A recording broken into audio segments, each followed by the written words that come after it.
Bonsoir. Monsieur Diallo, Monsieur Ani Touré, Faya Milimono, Lamine Kaba. Nous sommes à Washington le 25 juillet 2009 et Kibarou vous salue et vous remercie d'être présent sur son plateau. Merci, c'est aussi à nous de vous remercier d'être venu. Mais voilà, donc le thème d'aujourd'hui, on va parler un peu de politique sans faire de la politique. 7 mois après l'avènement du CNDD au pouvoir, nous allons essayer de parler du bilan des 7 mois et surtout des perspectives, parce que c'est ça qui nous intéresse. Hein, monsieur Diallo, oui, qu'est-ce que vous avez à dire sur le CNDD depuis 7 mois?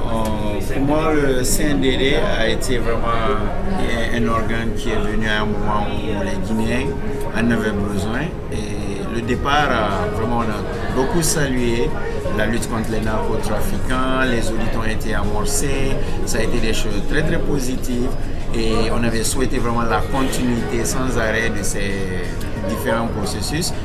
Bon, et il n'y a pas eu d'arrêt. Il y a eu à un moment donné un peu d'arrêt parce que la lutte, si on constate au début, il y avait un engouement et puis les choses marchaient comme il le faut. En un seul coup, il y a eu un peu de ralenti, je ne sais pas pourquoi, mais je crois qu'il y a question de donner un peu de dynamisme à ces projets tout au début, parce qu'on est en phase d'un moment où à chaque fois on nous promet qu'il y aura telle chose et le plus souvent le temps est là et les gens ils n'arrivent pas à aller jusqu'au bout de ce qu'ils engagent. Monsieur Diallo, merci. Monsieur Ani Touré, il parle de phase. Nous sommes à votre avis, nous sommes à quelle phase? Avant de passer à une phase, je voulais d'abord saisir et discuter de mon appréciation de ce qui se passe en Guinée. Bon, effectivement, il y a eu un engouement au début. Mais pourquoi, vu les conditions qui existaient dans le pays, où il y avait, je ne vais pas me gêner pour reconnaître qu'il y avait un laisser-aller total. Et à partir, avec l'avènement du CNDD, il y a eu donc une cassure avec le passé. Donc, il y a eu, ça crée un espoir, il y avait au début donc une lueur d'espoir pour que les choses puissent changer à la longue. Bon, ce qui est un peu regrettable, moi je trouve que le CNDD avait la chance d'avoir le soutien de toute la Guinée. Je crois que ce soutien, ils l'ont perdu. Pourquoi? Voilà. Pourquoi? Parce qu'à mon sens, ils n'ont pas su saisir une occasion propice qui leur avait été donnée. C'est-à-dire qu'une situation chaotique, on est passé à une situation plus ou moins d'espérance bien sûr, et que le CNDD n'a pas su saisir cette opportunité pour aller de l'avant. Et je dirais sans embâche que les choses traînent et que le CNDD ne donne pas espoir maintenant aux Guinéens. Pourquoi? Parce qu'on a l'impression qu'il essaie de prolonger les choses. Au lieu de poser de façon concrète un chronogramme qui puisse mettre... Monsieur Touré, le chronogramme il existe. Le chronogramme a été proposé par les forces vives, le CNDD l'a accepté. Et je crois savoir que chaque fois que le président Dadis intervient, il n'arrête pas de dire qu'il respectera le programme. Donc les élections sont annoncées pour fin 2009. Monsieur Faya, à ce propos, je reviendrai sur vous, bien sûr, Monsieur Touré. Monsieur Faya, qu'est-ce que vous avez à dire, notamment en parlant du chronogramme? Croyez-vous au respect du chronogramme? Ça semble être l'inquiétude de Monsieur Touré. Je crois que mathématiquement, j'ai assez peu d'espoir que le chronogramme sera respecté en 2009 pour les élections présidentielles et législatives. Je veux revenir un tout petit peu en arrière pour dire que l'enthousiasme était réel, l'occasion était bonne, cependant il a manqué de méthode. Dès le début, le CNDD a commencé des ratés. Et ces ratés nous ont amenés à ce que nous voyons aujourd'hui. De l'autre, les Guinéens n'ont pas saisi le ballon au bon moment.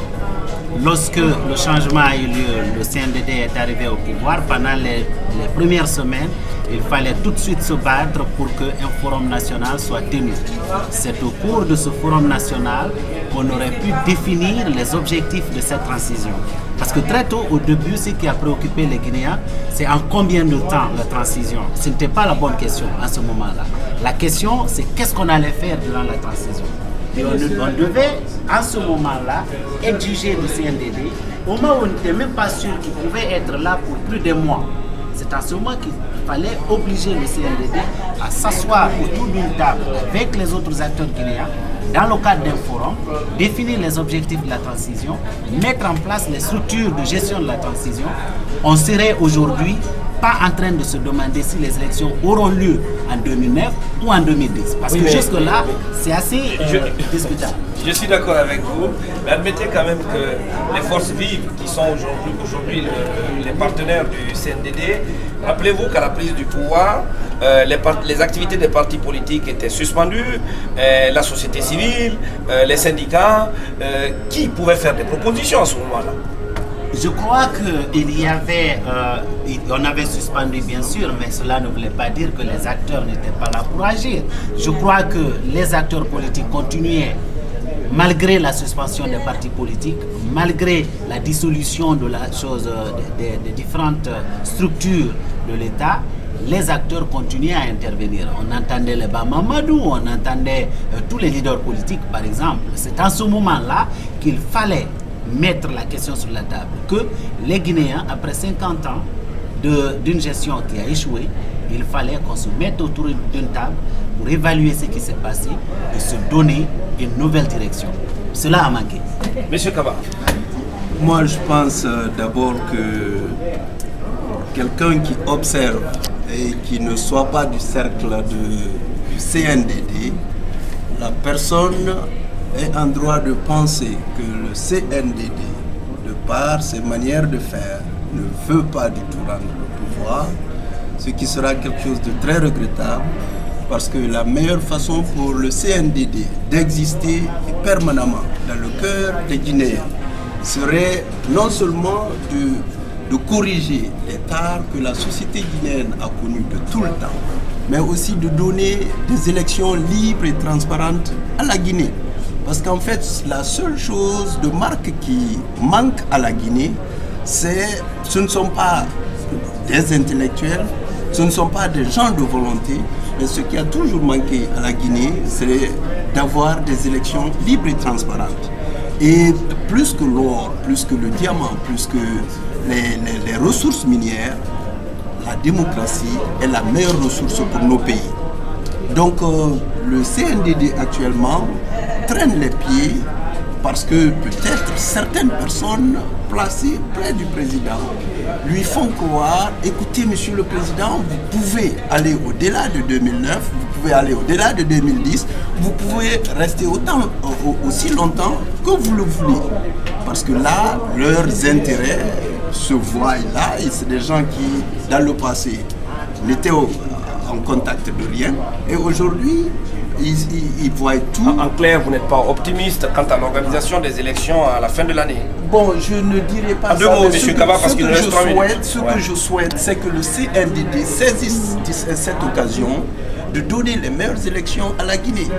Mais on va conclure cette première partie. Je vais vous demander à chacun d'être assez bref, parce qu'il nous reste juste 2 minutes pour conclure cette première partie, 1 minute.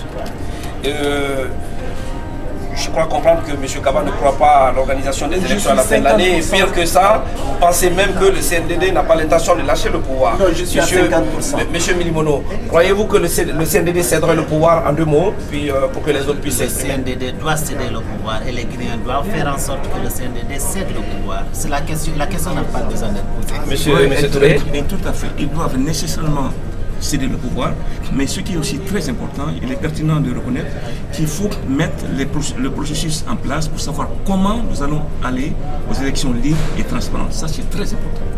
M. Diallo. Et moi, je crois que c'est nécessaire que l'on sache que réellement, c'est à nous de faire la décision au CNDD d'aller aux élections.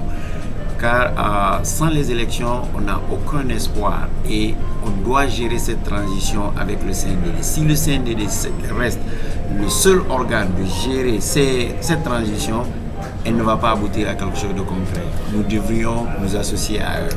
Merci à vous, on reviendra tout à l'heure sur la deuxième partie. Merci.